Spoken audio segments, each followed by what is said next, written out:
A história do extraordinário Damanhur, o maior templo subterrâneo do mundo. Os templos da humanidade foram construídos ao longo de 15 anos com o máximo sigilo nas encostas de uma montanha da Itália. Mosaico de vidro, tifana em foto e jetimagens. Em 1979, dos Alpes italianos, um grupo inicial de 28 pessoas começou a escavar uma montanha durante a noite em segredo. O objetivo era construir o maior templo subterrâneo do mundo e, de fato, quando terminaram anos depois, o que havia feito era impressionante. 9 templos ordenamento distribuídos em 5 níveis diferentes conectados por centenas de metros de túneis construídos como um livro tridimensional que conta a história da humanidade por meio de diversas formas de arte. Tudo isso sob a terra. Essa catedral é conhecida como os Templos da Humanidade. Hoje é o coração de uma realidade, o centro histórico de Damanhur, a capital da Federação Internacional, com 5 comunidades abrangendo 1.500 pessoas em todo o mundo, disse Real Barais Eleboro, um nativo de Damanhur e atual embaixador da BBC. A Ecovira e a comunidade espiritual recebe o nome do antigo templo subterrâneo egípcio de Damanhur, que significa a cidade da luz, dedicado ao mítico deus Horus. O local fica a 50 km do norte de Turim, Itália, e foi fundada por Roberto Airaúdi, 1950 a 2013, que mudou seu nome para Falco Tarasacose. Para a maioria de seus seguidores, Falco é considerado uma figura extraordinária, observou Stefania Palizano, professor de Sociologia da Religião da Universidade de Turim. Para ele é um homem do futuro que viajou no tempo para cumprir uma missão mágica para salvar a Terra e seus habitantes, acrescentou. Uma das casas de Damanhur, uma comunidade com sua própria constituição e moeda, fotos e imagens, discípulos. Nos seus primeiros anos, os damanhurianos falavam de um experimento de viagem no tempo utilizando cabines de viagem que permitiam àqueles que tivessem atingido mais alto nível de iluminação se tornarem temponautas. Falco afirma ter originado 600 anos no futuro e retornado para salvar a humanidade do desastre. Também dizia-se ter viajado para o passado distante e fundado e incentivado o desenvolvimento de uma colônia que, sob sua orientação, se tornaria a civilização mítica da Atlântida. Apesar da suspeita que isso possa gerar, é fato que, em um passado mais recente, semeou a semente daquilo que se tornaria uma comunidade com sua própria forma filosófica de vida. Damanhur é único do mundo, explicou Palizano, que estudou a comunidade por anos. São pessoas que decidiram deixar sua zona de conforto para se unir a uma missão desafiadora. Teto de salão da terra dedicado ao princípio masculino, a terra como elementos e plantas e as reencarnações passadas e futuros de imagens. Falco encorajou esse tipo de afiliação porque, ao seguir sua missão mágica, precisava construir templos onde tecnologias mágicas residiriam, disse a socióloga.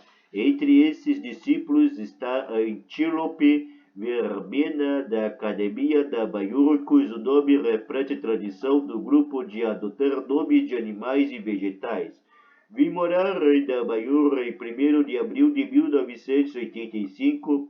Meu primeiro dia foi interessante porque, naquela época, era um lugar onde você chegava e tinha que deixar todas as suas coisas do lado de fora e começar a viver em uma realidade que se assemelhava muito a um kibbutz. Sob a liderança de Falco, os principais habitantes da Baiur começaram a cavar. Todos participamos da construção dos templos daquela época. Era a nossa vida. Em segredo, teto do Salão dos Metais, que representa as diferentes eras e estágios de desenvolvimento da humanidade e os elementos sombrios da psique humana, fotos e imagens. Durante os primeiros 15 anos, isso permaneceu em segredo porque na Itália não havia nenhuma lei que permitisse a construção de estruturas subterrâneas privadas, esclarece Eliboro. Além disso, eles temiam que em um país tão católico como a Itália, um templo ligado a outra crença fosse rejeitado. Portanto, nunca solicitaram qualquer permissão de planejamento e seguiram diante com seu projeto de maneira clandestina. Aos poucos, mais pessoas que compartilhavam dessa visão de criar uma sociedade utópica que respeitasse e cuidasse do planeta e dos outros se juntaram a eles e aos poucos adquiriram mais propriedades. Para atender às necessidades da comunidade e garantir seu sustento, estabeleceram pequenas empresas cooperativas que se transformaram em padarias, vinhedos, livrarias e lojas. Os proprietários desses negócios, assim como os pedreiros, artistas, agricultores e artesãos, trabalhavam durante o dia e cavavam silenciosamente em turnos ano após ano, apesar de todas as precauções tomadas para ocultar o que estava fazendo sem autorização. De alguma forma, ainda não explicado, o segredo foi revelado. Em julho de 1992, quando grande parte do templo já estava concluído, Dabanhur foi invadida e o procurador estadual deu o ultimato: mostre-nos os templos onde tornaremos toda a encosta. Sem outra opção, Falco e seus colegas abriram a porta. Em perigo. O Salão das Esferas, convidando ao contato planetário e a transmissão de mensagens, ideias e sonhos para criar harmonia entre nações, fotos e imagens. Era absolutamente impossível sequer pensar ou imaginar que um mundo incrível e inimaginável pudesse se abrir atrás de uma porta de maneira tão anônima, apontou Verbena. O procurador e 3 policiais percorreram as salas temáticas com colunas altas, cobertas de pano de ouro e paredes e tetos profusamente decorados com murais, mosaicos, afrescos e cristais.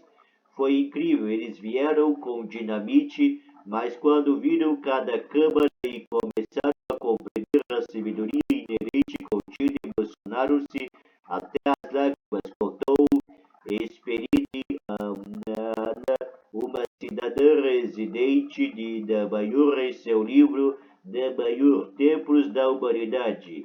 Após verem as 9 câmaras, nos disseram para continuar com a obra de arte, mas que não construíssemos mais.